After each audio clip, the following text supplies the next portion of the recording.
It has been about a year and a half since I did my ketamine treatment, and this is also going to be the last video of this series.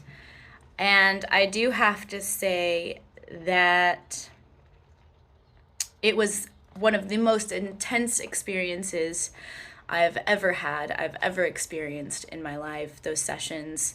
And I do feel, because the short-term benefits that you get are different than the long-term benefits. And I specifically took my ketamine as referred to me by my doctor. I've been getting a lot of comments on the other videos asking, well, how much and should I just take this? I want you to know, and I need it to be known now and very clearly understood, that I took the ketamine under and with the full knowledge that it is specifically meant to help me get better with my BPD. And I do have to say that I 100% believe it works.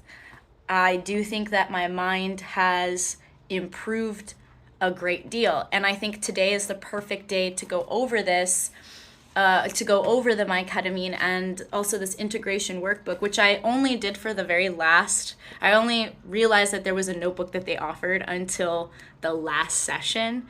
But it's great for if you're doing psychedelics, you can get this and you can learn how to use the psychedelics to integrate it into your life. Because the whole point of doing this is so that you can better your mind, is so that we can fix, because neuroscience proves that the mind isn't just the way it is. It has proved that we can actually alter our mind, we can change the decisions. And one of the biggest things that my ketamine has given my brain is the ability to pause, is the ability to have a chance to really be like, I don't know. I don't know how to explain it, because the subtle mind shifts that happens for me, I'm really intensive with the way I was tracking, have been really subtle shifts. But these subtle shifts allow me to handle situations in a way that is more in alignment with who I truly feel I am, and isn't kind of just a trauma response to what's happening to me.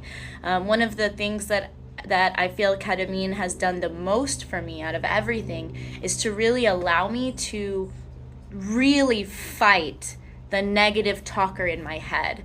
The voice in my head that was like logic and reason was really quiet. And now I feel like the voice of logic and reason is higher than the voice of self-hate, self-abuse, the person who idolizes endurance and pain.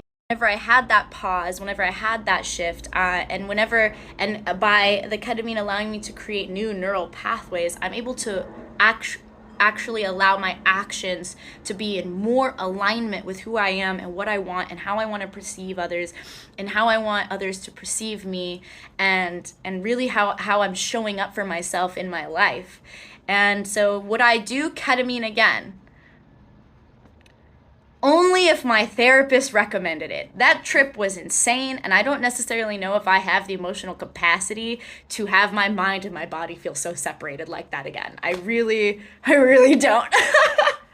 I do think that there is massive amounts of help, and I do think that it's pushed the speed up of me dealing with my traumas, of me dealing with BPD, of me dealing with the homelessness and the sexual abuse and all of that. I do think it has really helped me to kind of just see that that is my past, it is not my present, that I am the creator of my present. Even though I was saying these things, even though I've been saying the same beliefs, there was no way to connect the belief with the actions, because there wasn't a pathway that my brain understood how to take. And I feel like the ketamine gave me that space and that growth. Not just the ketamine, but also removing people who had old mindsets from my life is necessary when you're doing this.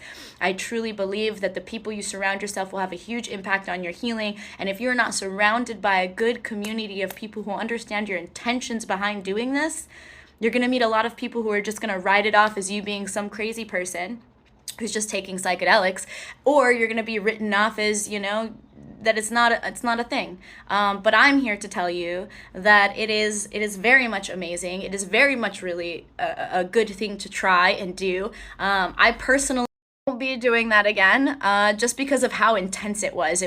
I also was not doing this for recreational use. I had never even heard of ketamine until my therapist brought it to my attention. And then it was only after I was telling my other people that I had met that I had done a ketamine treatment that I learned that there's a whole genre of people who take, because life's a spectrum, right? You've got people who do it for the right reasons, and then you got people who do it to escape. And we live in a world of convenience where you can decide which way you want to go, and it doesn't matter either way which way, because our society supports both sides of those spectrums. So yeah, those are my thoughts on it. I do think that I've improved a fuck ton. I think that today was actually the perfect day to talk about this because I am currently going through a relationship shift. And I have been dealing with multiple people in a multi-dynamic situation. And normally, I would say in the past, I would have had much less patience and understanding for people. And I feel that even though things are going in a direction and the truth, because truth always comes out, the truth of what people are actually wanting, the reality, even though, because people are funny about labels and stuff, so they're like, I'm not going to say a label. A label is needed so you can see where the guidelines and the boundaries are. I stand firm to that belief to this fucking day. People who don't want to label don't want to take responsibility for their actions. And usually that means that they don't want to set down boundaries. They want you to set the boundaries up. And then if it's not convenient for them, they dip out. And then they're like, well, we weren't really labeled. Anyways, that was like a whole ass side rant. Sorry. Back to the main point. Great that this today is a great way for me to share this, because normally it would have affected how I was able to care for myself. Worrying, I would have been so obsessed with like, did I do things right? And then I would have been abusive to myself and been like, well, because this isn't working out exactly the way we wanted it to, or they aren't understanding us, or the reality of no matter how many times you said something, them not registering it, them not believing it, them not replying to you doesn't affect you. I showed up to the best of my ability, and me 5 years ago, that wouldn't have been enough. It's 100% enough for me now. I have shown up the best way I can. I have been truly authentic with all of my decisions thus far. I have been nothing but kind and honest and been myself from the fucking get-go. I have also been transparently clear. So anything that happens now is really out of my hands. And worrying about it is it going to do nothing for me. And that, just that right there, is amazing. To me is beautiful. When you can go from being somebody who is so intensely triggered that you to the point of being to the point of self-harming, even if you've done everything that you could have possibly done right? Even if you followed it to the book, you've done all of the effing work, and it's still, because life isn't fair, man. Life is just chaos. It is just chaos. And instead of taking it on, instead of piling everything as my fucking fault, I'm like, yo, I showed up to the best of my ability. I hope they showed up to the best of their ability. It doesn't work out. It doesn't fucking work out. And as a girl who's really emotional, this feels awesome. Like, give a fuck, man. No, it's not true. I genuinely give a shit. I want the best to work out, but I'm not gonna let it cripple me as it used to.